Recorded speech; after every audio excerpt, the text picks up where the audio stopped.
I'm sorry, that's what Anheuser-Busch is saying after the latest Bud Light campaign took a dark turn. Meg Shaw here with all the details. So, Meg, what happened and why are they apologizing?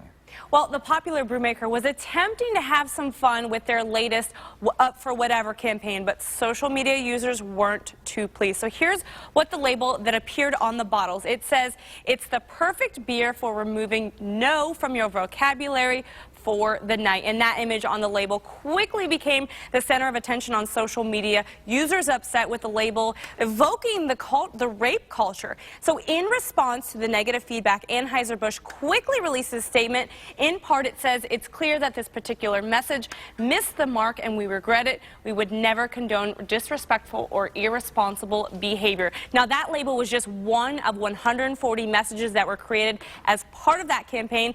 Bud Light says they have stopped all production of those labels. So we want to hear your opinion. Did Bud Light take it too far?